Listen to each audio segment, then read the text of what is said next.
Stéphanie Leclerc, vous êtes responsable des admissions et de la communication du BBA de l'ESSEC.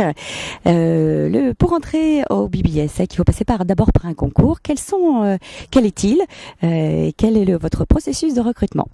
Tout à fait, bonjour. En effet, il faut entrer par le biais du concours Sésame, qui est un concours ouvert à tout type de terminale, et aussi les élèves qui ont déjà le bac et qui sont par exemple en première année de fac. Le concours se compose de deux parties, une partie épreuve écrite et une partie épreuve orale. La partie épreuve écrite se compose d'une analyse synthèse de documents, d'une épreuve de logique générale, logique numérique et de langue pour le BBA. Donc pour la partie écrite. Ensuite, il y a des épreuves d'admissibilité et on passe à la partie épreuve orale. Cette phase d'admissibilité vous est propre? Elle est propre au BBA ESSEC, elle répond à une logique d'entretien. Dites-nous quelles sont les erreurs à ne pas commettre lors des entretiens. Tout à fait. Alors bien sûr, les entretiens oraux se découpent en trois parties. La première partie est un entretien de motivation en français. Il se compose d'une partie exposée que l'étudiant en fait devra préparer en amont sur un sujet tiré au sort, et ensuite d'une partie plus traditionnelle d'entretien de motivation. Je reviendrai après aux erreurs à ne pas commettre. Les deux autres parties de l'entretien vont être dans les deux langues choisies, donc LV1 et LV2, et ça consiste en 15 minutes de conversation orale pour la LV1 et la LV2.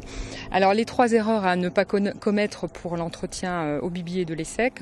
La première, je dirais, c'est n'avoir aucune connaissance de l'école, arriver complètement, pas du tout informé. On sait quand même bien que le jury voit qu'il y a un minimum d'informations sur les points forts du BBA.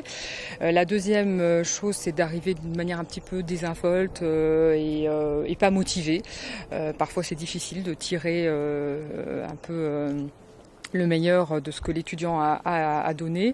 Et la troisième erreur, peut-être, c'est à l'inverse, d'être trop arrogant.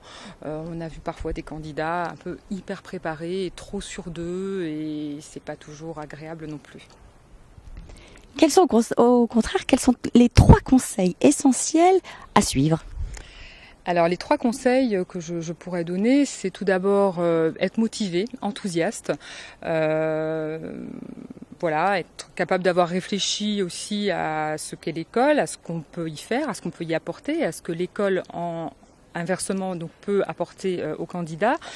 On ne demande pas aux candidats d'avoir un projet professionnel très précis. On sait que les candidats sont jeunes, mais d'avoir quand même une connaissance de sa personnalité, d'être capable de donner ses points forts et ses points faibles, c'est important quand même.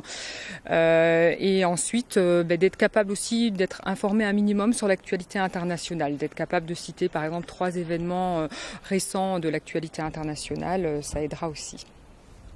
Stéphanie Leclerc, merci.